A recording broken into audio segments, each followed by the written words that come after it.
சிலுக்கு சிலுக்கு சிங்காரி சிங்காரி கதையை சொல்றேன். வணக்கம் மக்களே. ஸோ இந்த வாரம் எந்த படத்தை பற்றி பார்க்க போகிறோம் அப்படின்னா, மற்றும் ஒரு சுந்தர் சியின் என்டர்டெயின்மெண்ட். உண்மையிலே இந்த மனுஷனால் மட்டும் எப்படி முடியுதுன்னு தெரியல. அவர் எந்த ஜானரை தொட்டாலும் அவரோட அந்த என்டர்டெயின்மெண்ட் விஷயம் மட்டும் மக்களை ரொம்பவே சிறப்பிச்சிருக்குன்னு சொல்லணும். அதுலேயும் ஒரு பெரிய எடுத்துக்காட்டு 12 வருஷம் கழித்து வந்தாலும் அவரோட அந்த என்டர்டெயின்மெண்ட்ன்ற ஒரு விஷயம் கண்டிப்பாக மக்களை பூர்த்தி பண்ணுன்றதுக்கு ஒரு பெரிய எக்ஸாம்பிள் தான் மதகத ராஜா. ஸோ அவரோட இந்த வருஷத்தில் வந்த 2வது படம் தான் நம்ம வடிவேல் சாரோட அவர் மீண்டும் இணைஞ்சு பல கதாபாத்திரங்கள் சேர்த்து நடித்து நம்ம சி சத்யா அவர்களின் இசையில் சுந்தர் சி அவர்களின் இயக்கத்தில் வெளிவந்திருக்கிற கேங்கர்ஸ்.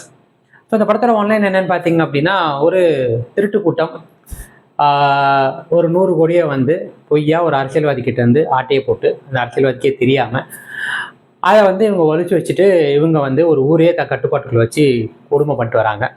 ஸோ அந்த ஊருக்கு வர பிடி சாரா வர நம்ம ஹீரோ, அதை நம்ம கேங்கர்ஸாக வடிவேலு, முனிஷ்காந்த், பகவதி பெருமாள், கேத்ரினா தெரசா இவங்களோட கூட்டணியோட அந்த 100 கோடியை ஆட்டையை போட்டாரா இல்லையா? இவர் ஏன் இந்த கூட்டத்தை தேர்ந்தெடுத்தார்? இவருக்கும் இவங்களுக்கு என்ன பஞ்சாயத்து? அதை அவர் பழி வாங்கினாரா இல்லையா அப்படின்றத ரொம்பவே படம் முழுக்க காமெடியாகவும் அங்கங்கே எமோஷ்னலாகவும் ஒரு என்கேஜிங்காக வச்சிருக்கிற படம் தான் கேங்கர்ஸ். ஸோ இந்த படத்தில் எனக்கு ரொம்ப பிடிச்சது என்ன அப்படின்னு பார்த்தீங்கன்னா, வடிவேலு சார் கிட்டத்தட்ட பல வருஷம் கழித்து வடிவேலுவாக நம்மளுக்கு தெரிஞ்ச ஒரு காமெடியனாக இந்த படத்தில் செயல்பட்டிருக்காருன்னு சொல்லுவோம். இந்த ஹீரோ கதாபாத்திரம், செகண்ட் ஹீரோ, ஒரு மாஸ் அப்பீல் உள்ள ஒரு கேரக்டர் அப்படிலாம் இல்லாமல் வடிவேல் சாரோட அந்த பாடி லாங்குவேஜுக்கு என்ன வருமோ, எப்படிலாம் அவரை பார்த்தாலே எப்படி நம்மளுக்கு சிரிப்பு வருமோ அந்த மாதிரி ஒரு விஷயத்துக்கு திரும்பி வந்திருக்காருன்னு தான் சொல்லணும். இது வெறும் ஒரு சுந்தர் சி வடிவேலோட ரியூனியன் மட்டும் இல்லாமல் வடிவேல் அவர்களுக்குமே இது ஒரு பெரிய கம்பேக்காக இருக்கும் அப்படின்றது தான் இந்த படத்தோட பெரிய ப்ளஸ்ன்னு நான் நினைக்கிறேன். ஸோ அவரோட காமெடிக்கு இணையாக மற்றவர்களும் சரி, Munishkanth, Bhagavathi Perumal, Chandana Bharathi sir, Catherine Tresa, Sundar C, இந்த மாதிரி மற்ற பலர் எல்லாருமே இந்த அவரோட அந்த காமெடிக்கு ரொம்பவே உத்வேகம் கொடுத்துருக்காங்க, முக்கியத்துவம் இருக்குன்னு சொல்லணும். நம்மள இந்த படம் முழுக்க எனக்கு இந்த பிடிச்ச விஷயம், இந்த காமெடின்றது எப்போவுமே சுந்தர் சி படத்தில் வர படம் முழுக்க அங்கங்கே நம்மளை மெனக்கட வைக்காமவே நம்மளை சிரிக்க வைக்கிறது தான் அந்த காட்சி அமைப்பிலே நம்மளுக்கு அந்த காமெடி ஒர்க் ஆயிருக்கும். எனக்கு அந்த ஃபஸ்ட்டு திங் அது ரொம்பவே பிடிச்சிருந்தது. 2வது, இந்த படத்தில் இந்த கதையும் சரி, இந்த ஸ்க்ரீன் பிளேயும் சரி, நம்ம ரொம்பவே கேட்டு அழுத்து போன விஷயம் தான். நிறைய சீன்ஸ் நம்ம நிறைய படத்தில் பார்த்த ஃபீலே கொடுக்கும். பட் அதெல்லாம் தாண்டி அதெல்லாம் யோசிப்பிடாமல் அவரோட ரைட்டிங் தான் இந்த படத்தை சேவ் பண்ணிருன்னு சொல்லணும். ஈவன் தோ அந்த சீன் நம்மளுக்கு எங்கேயோ பார்த்த மாதிரி இருந்தாலும் அதை பார்க்குறப்போ நம்மளுக்கு அது எங்கேயோ பார்த்த ஃபீலே கொடுக்காது. மேபி படம் பார்த்துட்டு இருந்ததுக்கப்புறம் தான் எனக்குமே தோணுச்சு. ஸோ அந்த ரைட்டிங்கான மேஜிக் தான் சுந்தர் சி அவர்கள் அதை பிரமாதப்படுத்தியிருக்காரு.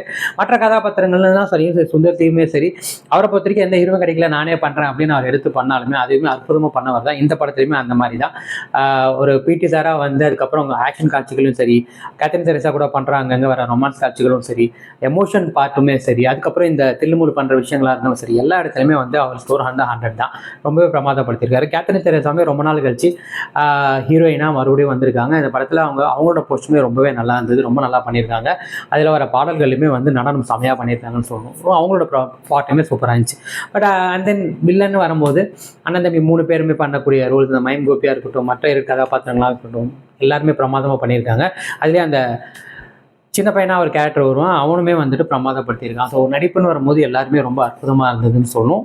எனக்கு இந்த படத்தில் ஒரு சில குறையாக தெரிஞ்சது இந்த படத்தில் இன்னுமே பாடல்கள் நல்லா பண்ணிருக்கலாம். இசை பேக்ரவுண்ட் ஸ்கோர் ஓகேவாக இருந்தது, நல்லா இருந்தது. பட் பாடல்கள்னு வரும்போது இன்னும் கொஞ்சம் கேட்சியாக, இன்னும் கொஞ்சம் ட்ரெண்டியாக ஏதாவது ட்ரை பண்ணியிருக்கலாம்னு தான் தோணுச்சு. மற்றபடி வேற குறை சொல்லணுமேன்ற மாதிரிலாம் சொல்லாமல், ஒரு சுந்தர் சி படம் அப்படின்னா அந்த லாஜிக்கை அதெல்லாம் தூக்கி வெளியில் போட்டுட்டு ரொம்ப ஒரு மேஜிக்கை மட்டும் எதிர்பார்த்து போகணும். அப்படி போய் இந்த படத்தை நீங்கள் பார்த்தீங்கன்னா கண்டிப்பாக படம் முழுக்க உங்களை சிரிக்க வைப்பாங்க. நிறைய இடங்கள்ல உங்களை அறியாமல் உங்களுக்கு சிரிப்பு வரும். உங்களை மெனக்கட வைக்கவே மாட்டாங்க. படத்தோட அந்த காட்சி அமைப்பில் நான் சொன்ன மாதிரி அப்படியே சிரிக்க தோணும். இந்த படத்தோட பெரிய ப்ளஸ்ஸாகவே நான் அதை தான் நினைக்கிறேன். ஒரு சில காட்சிகள் ரிப்பீட்டடாக நம்ம எங்கேயோ பார்த்த ஃபீல் இருந்தாலுமே அது ஒரு படமாக இந்த படம் ஒரு ஹோல்னஸாக பார்க்குறப்போ உங்களுக்கு அது தெரியவே தெரியாது. எனக்கு இது ஒரு பயங்கரமான ஒரு என்கேஜிங்காக ஜாலியான ஒரு படமாக இருந்தது. மறுபடியுமே இது தியேட்டரில் பார்க்கலாம், அப்படி ஒரு படம் தான்.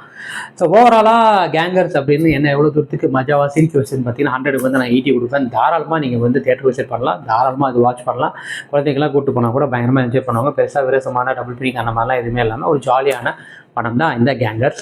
ஸோ அவ்வளோதான் மக்களே. மீண்டும் அடுத்த வாரம் வேற ஒரு திரைப்படம், வேற ஒரு விமர்சனம், வேற ஒரு முன்னோட்டத்தில் உங்களுக்கு சந்திக்கிறேன். அண்ட் தென் பேக் ஃப்ரம் உங்கள் விஜய் கிராதன். இது நம்ம ஷோ ரீல் வந்து போச்சு. எப்பா சாமி போதும்டா, ஓட்டது ரீல் வந்து போச்சு.